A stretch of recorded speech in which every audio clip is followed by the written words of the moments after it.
आज़ादी के लिए जिन्होंने बलिदान दिया और 1947 के बाद से हर पल इन्हें याद किया जा रहा है।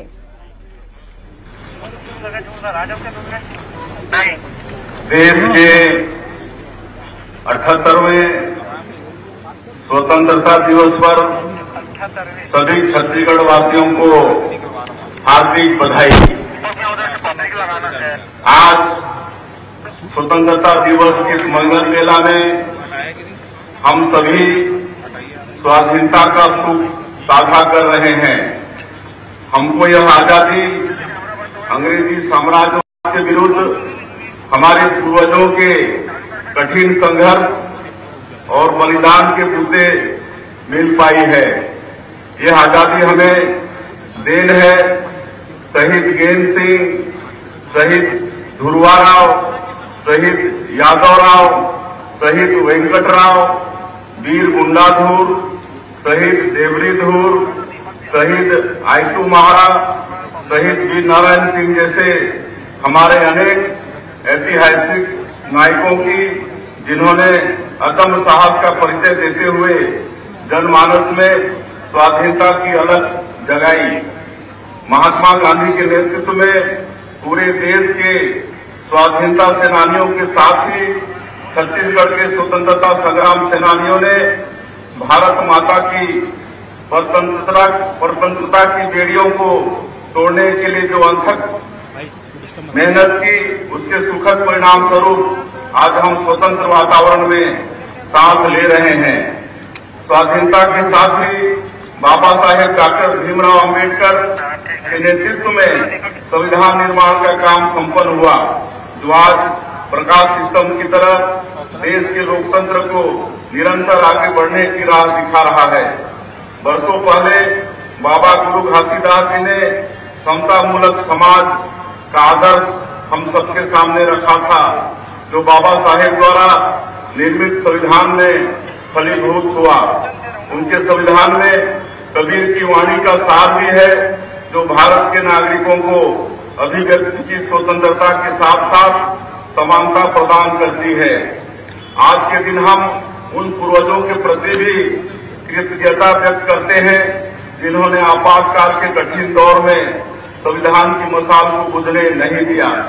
देश भर में हजारों लोकतंत्र सेनानियों ने इमरजेंसी का विरोध किया और इसके प्रतिरोध में जेल की सजा और अन्य यातनाएं भुगती। अगले वर्ष 25 जून को इमरजेंसी के 50 वर्ष पूरे हो जाएंगे। इस वर्ष आपातकाल स्मृति दिवस के अवसर पर 25 जून के दिन हमें अपने प्रदेश के लोकतंत्र सेनानियों का आशीर्वाद मिला है। मुझे यह कहते हुए प्रसन्नता हो रही है कि अपने लोकतंत्र सेनानियों के प्रति कृतज्ञता ज्ञापित करने हेतु पिछले 5 वर्षों से रुकी उनकी सम्मान निधि हमारी सरकार द्वारा पुनः प्रारंभ की गई है। आज के दिन हम अपने उन जवानों के प्रति भी कृतज्ञता व्यक्त करते हैं, जो हमारे प्रदेश में लोकतंत्र विरोधी नक्सलवादी आतंक से पूरे साहस और जज्बे के साथ मुकाबला कर रहे हैं। बीते 8 महीनों में हमारे जवानों ने अदम्य साहस का परिचय देते हुए 140 नक्सलियों को मार गिराया है। इस दौरान हमने 32 नए सुरक्षा कैंप खोले हैं और आने वाले दिनों में 29 नए कैंप शुरू करने जा रहे हैं। आज कई वर्षों बाद देश की जनता सुरक्षित महसूस कर रही है, जिसका कारण हमारे वीर जवानों की मेहनत व पराक्रम है। नक्सलवादी घटनाओं से निपटने के लिए अनुसंधान और अभियोजन की कार्रवाई और भी प्रभावी रूप से हो सके, इसके लिए हमने राज्य अन्वेषण एजेंसी SIA का गठन किया है। बस्तर की जनता नक्सलियों से त्रस्त हो चुकी है और विकास के मार्ग पर सरपट दौड़ने को तैयार है। अंदरूनी क्षेत्रों में नए कैंपों का विस्तार कर लोगों को आतंक से मुक्ति देने के साथ ही इन क्षेत्रों में बुनियादी सुविधाएं सुनिश्चित करने का काम भी युद्ध स्तर पर किया जा रहा है। इसके लिए हमने नियत नेलानार योजना शुरू की है। इस सब का अर्थ होता है आपका अच्छा गांव। विशेष पिछड़ी जनजातियों के हितग्राहियों के लिए आरंभ की गई PM जनमन योजना की तरह इस योजना से कैंपों के निकट 5 किलोमीटर की परिधि के गांवों में 17 विभागों की 53 हितग्राहीमूलक योजनाओं एवं 28 सामुदायिक सुविधाओं का लाभ लोगों को दिया जा रहा है। इन गांवों में पहली बार लोगों के आयुष्मान कार्ड बने हैं। वे शिक्षा और स्वास्थ्य संबंधी सरकार की लोक हितकारी योजनाओं का लाभ अब उठा रहे हैं। उनके जीवन में सुशासन का नया सवेरा आया है। हमें अपने जवानों के साथ अपने किसानों पर भी गर्व है। उनके श्रम से छत्तीसगढ़ महतारी का धान का कटोरा भरा पूरा रहता है। प्रधानमंत्री मोदी जी की गारंटी के अनुरूप हमने अन्नदाताओं की सुख समृद्धि को सर्वोच्च प्राथमिकता में रखा है। पूर्व प्रधानमंत्री और हमारे प्रेरणा पुंज अटल जी के जन्मदिन सुशासन दिवस के अवसर पर हमने राज्य के 13 लाख किसानों के बैंक खाते में 3716 करोड़ रुपए का बकाया धान बोनस अंतरित किया है। हमने अपने वादों को पूरा करते हुए 2100 रुपए प्रति क्विंटल की दर से और 21 क्विंटल प्रति एकड़ के मान से धान खरीदी की है। प्रदेश में रिकॉर्ड 145 लाख मीट्रिक टन धान खरीदी की गई है। किसानों को समर्थन मूल्य की 32,000 करोड़ रुपए की राशि के साथ ही कृषक उन्नति योजना के अंतर्गत प्रदेश के 24,75,000 किसानों को अंतर की राशि 13,320 करोड़ रुपए अंतरित किए गए हैं। इस प्रकार हमारे अन्नदाताओं के खाते में सरकार ने धान खरीदी और प्राप्त करने की दिशा में तेजी से अग्रसर है। मध्य प्रदेश के नागरिक सदैव विकास की ललक और राष्ट्र के लिए प्रेम का परिचय देते रहे हैं। जो भरा नहीं है भावों से, बहती जिसमें रसधार नहीं, वो हृदय नहीं है पत्थर है जिसमें स्वदेश का प्यार नहीं। मध्य प्रदेश का बजट अगले 5 वर्ष में 2 गुना करने की दिशा में सरकार काम कर रही है। विगत 3 वित्तीय वर्षों में राज्य शासन द्वारा अधोसंरचनात्मक पूंजीगत कार्यों के व्यय में निरंतर वृद्धि प्राप्त की गई है। वित्तीय वर्ष 2023-24 में पूंजीगत व्यय 60,690 करोड़ रुपए किया गया है। वर्ष 2022-23 की तुलना में यह वृद्धि लगभग 9% है। माननीय प्रधानमंत्री जी ने देश के विकास में 4 वर्गों यथा युवा, महिला, किसान और गरीबों को आधार स्तंभ के रूप में परिभाषित किया है। मध्य प्रदेश सरकार माननीय प्रधानमंत्री जी के विचारों से प्रेरणा लेकर 4 मिशन, युवा शक्ति मिशन, गरीब कल्याण मिशन, किसान कल्याण मिशन, नारी सशक्तिकरण मिशन मध्य प्रदेश की स्थापना दिवस 1 नवंबर से लागू करने जा रही है। युवा शक्ति मिशन के अंतर्गत शिक्षा, कौशल विकास, रोजगार, उद्यमिता, नेतृत्व विकास, सांस्कृतिक और सामाजिक विकास की कार्य योजना तैयार कर मिशन मोड में कार्य किया जाएगा। गरीब कल्याण मिशन स्वरोजगार योजनाएं, सामाजिक सुरक्षा योजनाएं, आवास, शिक्षा और स्वास्थ्य की सुविधा आदि की दिशा में कार्य करेगा। नारी सशक्तिकरण मिशन के तहत बालिका शिक्षा, लाडली लक्ष्मी योजना, लाडली बहना योजना, लखपति दीदी योजना, महिला स्वसहायता समूहों के सशक्तिकरण आदि कार्य सर्वोच्च प्राथमिकता से किए जाएंगे। किसान कल्याण मिशन के अंतर्गत सरकार कृषि एवं उद्यानिकी को लाभ का व्यवसाय बनाने की दिशा में कार्य करेगी। किसानों को राहत एवं कृषि की पैदावार बढ़ाने की दिशा में ठोस प्रयास किए जाएंगे। युवा शक्ति मिशन युवाओं के भविष्य को उज्जवल और सशक्त बनाने का संकल्प है। स्वामी विवेकानंद ने कहा था, उठो, जागो और तब तक मत रुको जब तक लक्ष्य की प्राप्ति न हो जाए। हमारे युवाओं को सिर्फ पारंपरिक शिक्षा तक सीमित नहीं रहना है, बल्कि AI, मशीन लर्निंग और कोडिंग जैसी उभरती तकनीकों की भी शिक्षा प्राप्त करनी है। प्रदेश के 55 जिलों के महाविद्यालयों को एक PM कॉलेज ऑफ एक्सीलेंस में परिवर्तित किया है। इन कॉलेजों में संस्कृत, बायोटेक्नोलॉजी और कंप्यूटर साइंस जैसे नए पूर्वा के निकट संपर्क में रहा हूँ। उनके करीब रहकर मैंने देखा है घास फूस के आवास में रहने वालों का दर्द क्या होता है। जब हमारे यशस्वी प्रधानमंत्री PM आवास योजना लेकर आए तो प्रदेश के लाखों परिवारों को उम्मीदें थी, लेकिन पिछले 5 सालों में प्रदेश के 18 लाख जरूरतमंद परिवारों के आवास का सपना पूरा नहीं हो सका। हमने संकल्प लिया कि हम इन 18 लाख परिवारों की पीड़ा दूर करेंगे। शपथ लेने के अगले दिन ही हमारी सरकार ने इनके आवास के सपने को पूरा करने की राह खोल दी। इसके साथ ही सामाजिक आर्थिक सर्वेक्षण में चिन्हांकित 47,090 आवासीय परिवारों को आवास स्वीकृत करने का निर्णय भी हमने मुख्यमंत्री आवास योजना के तहत लिया है। सबको आवास के साथ ही सबको शुद्ध पेयजल उपलब्ध कराने माननीय प्रधानमंत्री जी ने जल जीवन मिशन की आरंभ किया है। प्रदेश में इसके क्रियान्वयन की दिशा में हम तेजी से काम कर रहे हैं। इसके लिए हमने 4,500 करोड़ रुपए का बजट रखा है। प्रदेश में भूजल की समस्या वाले गांवों में जल जीवन मिशन के अंतर्गत मल्टी विलेज स्कीम के माध्यम से पेयजल आपूर्ति का काम शुरू हो गया है। फिलहाल राज्य के 18 जिलों में 70 मल्टी विलेज योजनाओं का काम आरंभ हो गया है। हमने छत्तीसगढ़ में 50 लाख ग्रामीण परिवारों को नल कनेक्शन प्रदान करने का लक्ष्य रखा था। मुझे खुशी है कि इसमें से 39,31,000 परिवारों में हम नल कनेक्शन उपलब्ध करा चुके हैं। हमारे ग्रंथों में सर्वे संतु निरामया की कामना की गई है। किसी तरह की बीमारी हो जाने पर सबसे ज्यादा चिंता आर्थिक रूप से कमजोर लोगों को उठानी पड़ती है। इसे देखते हुए प्रदेश में आयुष्मान भारत, प्रधानमंत्री जन आरोग्य योजना के साथ ही शहीद वीर नारायण सिंह स्वास्थ्य योजना लागू करने का निर्णय लिया गया है। इन दोनों योजनाओं से छत्तीसगढ़ के 77,20,000 परिवारों को 5 लाख रुपये तक निःशुल्क स्वास्थ्य सेवाओं का लाभ मिल रहा है। वन अधिकार पत्र धारकों की मृत्यु हो जाने के पश्चात उनके वारिसों को वन अधिकार पत्र हस्तांतरित करने की प्रक्रिया का उल्लेख वन अधिकार नियम में नहीं था। इस वजह से नामांतरण, सीमांकन, खाता विभाजन जैसे राजस्व संबंधी कार्य संभव नहीं थे। हमने अपने जनजाति और वनवासी भाइयों की पीड़ा को समझा।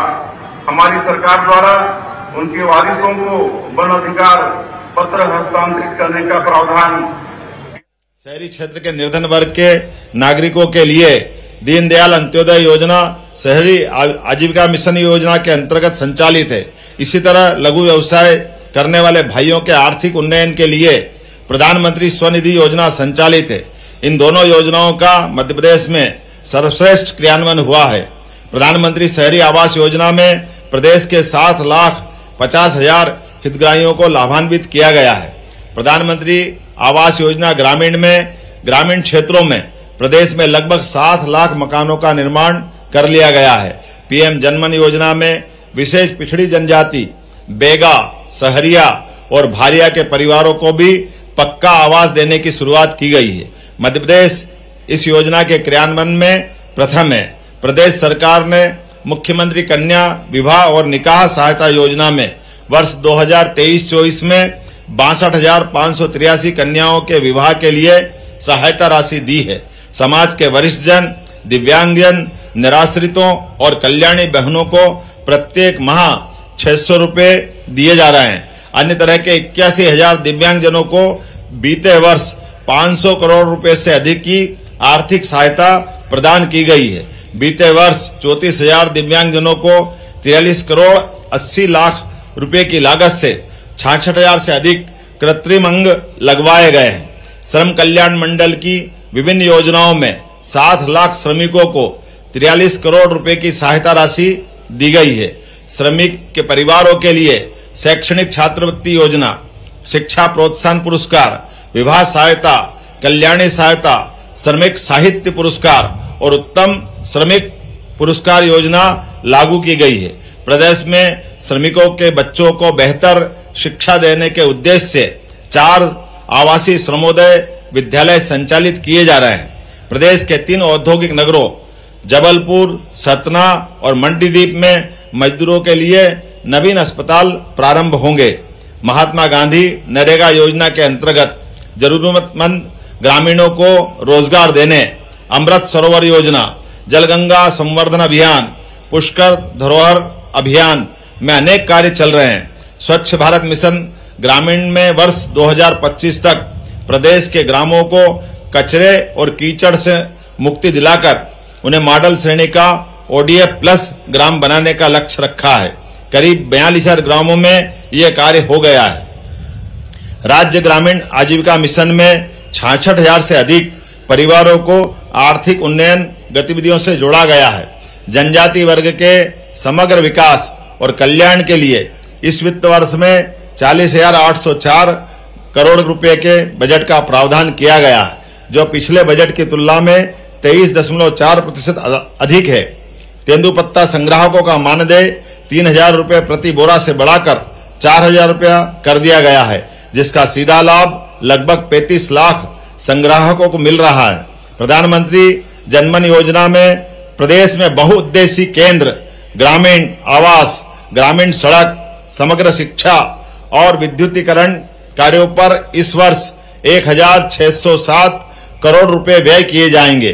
विशेष पिछड़ी जनजाति बहुल जिलों में 7,300 करोड़ रुपए से अधिक की लागत से अधोसंरचना के कार्य किए जा रहे हैं।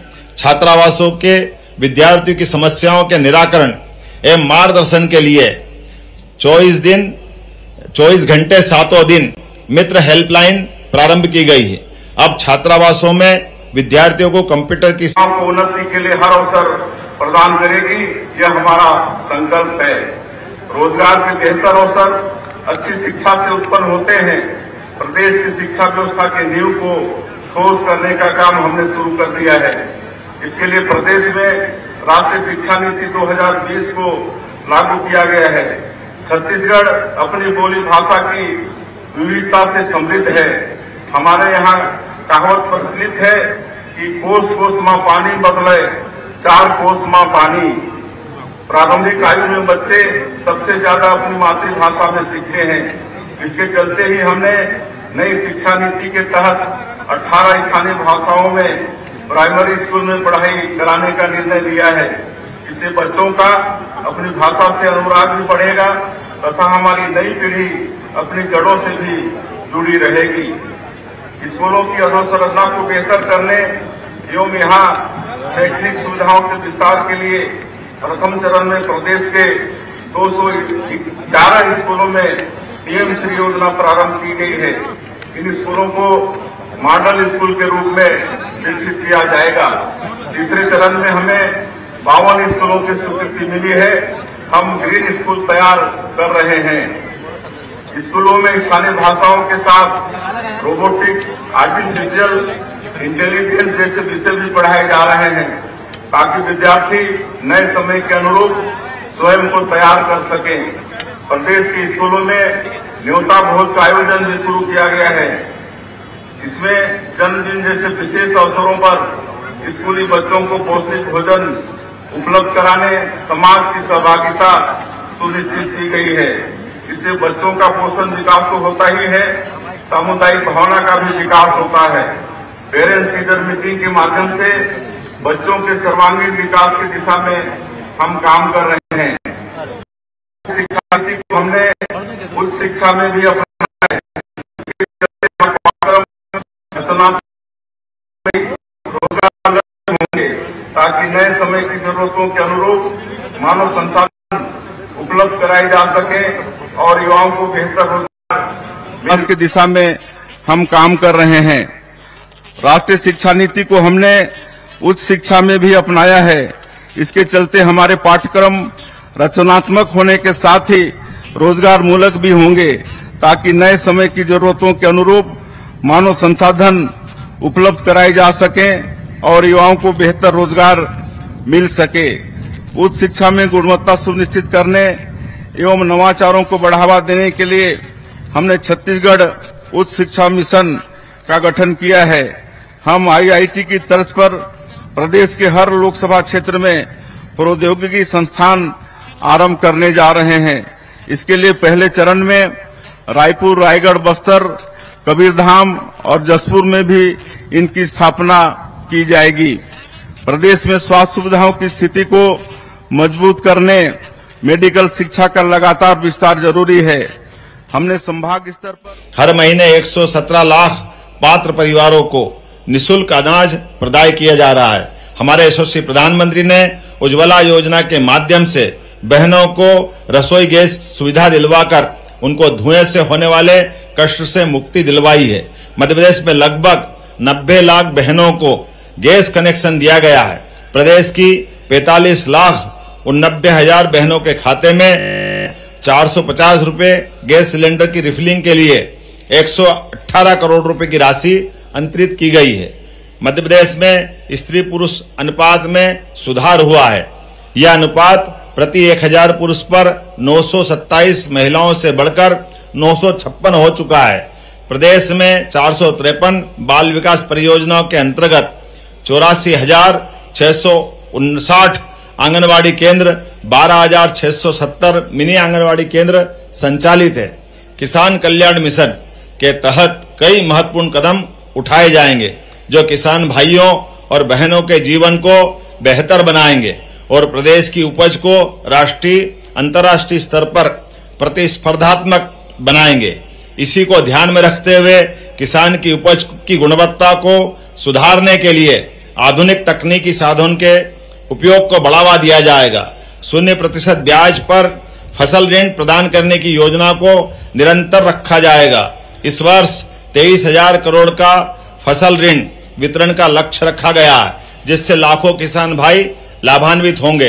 प्रधानमंत्री किसान सम्मान निधि और मुख्यमंत्री किसान कल्याण योजना के तहत अब तक 80 लाख से अधिक किसान भाइयों के खाते में 1,643 करोड़ रुपए का अंतरण किया गया है। हमारा उद्देश्य किसानों की आमदनी को दोगुना करना है और इसके लिए सिंचाई की क्षमता को बढ़ाने, प्राकृतिक खेती को प्रोत्साहन देने, कृषि जिन्स के निर्यात को बढ़ावा देने आदि पर ध्यान केंद्रित किया गया है। सरकार ने फसलों के उपार्जन की व्यवस्था, मंडियों की व्यवस्था को बेहतर बनाने के लिए कई कदम उठाए हैं।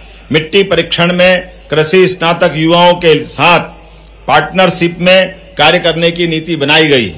कृषि प्रसंस्करण उद्योगों का जाल बिछाकर स्थानीय स्तर पर ही कृषि उपज का मूल्य संवर्धन करने की दिशा में तेजी से काम किया जाएगा, जिससे प्रदेश की अर्थव्यवस्था को मजबूती मिलेगी। खरीफ 23 के अंतर्गत 25 लाख से ज्यादा किसानों को 750 करोड़ रुपए से अधिक की राशि के दावों का भुगतान किया गया है। पहली बार प्रदेश में किसानों के लिए ऋण की अदायगी की अंतिम तिथि 28 मार्च से पहले सरकार ने दावों का भुगतान कर किसानों को अनावश्यक ब्याज भरने के दंड से बचाया है।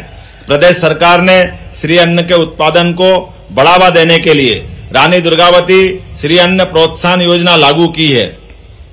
योजना में किसानों को प्रति क्विंटल 1,000 रुपए की विशेष प्रोत्साहन राशि दी जा रही है। किसानों को समर्थन मूल्य पर उपार्जित गेहूं पर प्रति क्विंटल 125 रुपए के बोनस भुगतान के लिए 1,000 करोड़ रुपए का प्रावधान किया गया। टूल्स का इस्तेमाल कर रहे हैं। इन्हें अपनाने से मानवीय त्रुटि एवं कूटरचना की आशंका समाप्त हो जाएगी। यह पारदर्शिता की ओर सरकार द्वारा उठाया गया सबसे बड़ा कदम है। भ्रष्टाचार के प्रति जीरो टॉलरेंस की हमारी नीति को कार्यान्वित करने में इससे बड़ी मदद मिल रही है। गवर्नेंस के हर हिस्से में हम पारदर्शिता सुनिश्चित कर रहे हैं। खनिजों के परिवहन में हमने मैनुअल पद्धति को समाप्त कर दिया है और ई ट्रांजिट पास जारी करने की व्यवस्था पुनः शुरू की है। इसी तरह सरकारी खरीदी में पारदर्शिता सुनिश्चित करने हमने जेम पोर्टल के माध्यम से खरीदी का निर्णय लिया है। आबकारी नीति में पारदर्शिता लाने तथा भ्रष्टाचार को समाप्त करने, पुरानी व्यवस्था के स्थान पर सीधे कंपनियों से खरीदी का निर्णय हमने लिया है। राजस्व संबंधी प्रकरणों के त्वरित और समय सीमा में निराकरण के लिए हमने तहसीलदारों के अधिकारों का विस्तार किया है। नाम, जाति, पता की त्रुटि, सिंचित रकबा, कैफियत त्रुटि, एक फसली बहुफसली त्रुटि को सुधारने का अधिकार तहसीलदार को दिया गया है, जिससे राजस्व संबंधी परेशानी झेल रहे लोगों की दिक्कत दूर हो सकेगी। केंद्र की तर्ज पर राज्य नीति आयोग का गठन हमने किया है। हमारे यशस्वी प्रधानमंत्री श्री नरेंद्र मोदी जी ने आजादी के 100 वर्ष पूरे होने पर वर्ष 2047 तक देश को विकसित राष्ट्र बनाने का संकल्प लिया है और इसके लिए एक रोड मैप तैयार किया है। हमारी सरकार भी इससे कदम ताल करते हुए विकसित छत्तीसगढ़ का संकल्प लेकर आगे बढ़ रही है। इसके लिए राज्य नीति आयोग द्वारा अमृतकाल विजन 2047 तैयार किया जा रहा है। हमारी दिशा स्पष्ट है, नियत साफ है और हौसला पर्वत जैसा है। निश्चित ही सभी की भागीदारी के साथ अमृतकाल विजन 2047 पर काम कर हम विकसित छत्तीसगढ़, विकसित भारत के निर्माण का संकल्प पूरा करेंगे। छत्तीसगढ़िया लोगों की पहचान देश दुनिया में सहज सरल लोगों के रूप में है। यह हमारी सबसे बड़ी शक्ति है। हम मेहनतकश लोग हैं, ईमानदारी से काम करते हैं। यह हमारे सांस्कृतिक मूल्य हैं। इन्हें सहेज कर रखना हमारी बड़ी जिम्मेदारी है। अपनी बोली भाषा, तीज त्योहार, खान पान को सहेजते हुए आने वाली पीढ़ी को इनसे परिचित कराते हुए हमें निरंतर आगे बढ़ना है। जलवायु परिवर्तन के संकट को देखते हुए हम सबका कर्तव्य है कि पर्यावरण को बेहतर बनाने में अपनी भागीदारी दें। माननीय प्रधानमंत्री श्री नरेंद्र मोदी जी ने एक पेड़ मां के नाम अभियान आरंभ किया है। मैंने अपने गृहग्राम बगिया में इस अभियान के अंतर्गत रुद्राक्ष का पौधा लगाया है। रायपुर में भी मुख्यमंत्री निवास में मैंने दहिमन का पौधा लगाया है। आप भी एक पौधा जरूर लगाएं, यह आप सभी से हमारा आग्रह है। यह हमारी पुण्य भूमि का परम सौभाग्य है कि श्री राम हमारे भांजे हैं और उनकी कर्म भूमि भी छत्तीसगढ़ है। मनेन्द्रगढ़, चिरमिरी, भरतपुर जिले के सीतामढ़ी, हरका चौरा से लेकर सुकमा के इंजरम तक कण कण भगवान श्री राम के वनवास काल का साक्षी है। हमारी धरती माता सबरी की पुण्य भूमि है। पवित्र सूर्यनारायण धाम में उन्होंने अपनी अगाध श्रद्धा से जूठे बेर प्रभु को खिलाए थे। वनवास के दौरान बिताए गए 14 वर्षों में से 10 वर्ष प्रभु श्री राम ने हमारे 36 मेगावाट विद्युत उत्पादन भी किया जाएगा। मध्य प्रदेश राज्य की पार्वती कॉलेज सिंध चंबल लिंक परियोजना पर भी कार्य कर रहा है, जिसका लाभ प्रदेश के 10 जिलों को मिलेगा। इस परियोजना से मालवा चंबल में 4,48,000 हेक्टेयर भूमि सिंचित होगी और पेयजल भी मिलेगा। मध्य प्रदेश विद्युत उपलब्धता में वृद्धि के लिए किए गए प्रयासों के फलस्वरूप आत्मनिर्भर हो गया है। प्रदेश की उपलब्ध विद्युत क्षमता 22,823 मेगावाट है।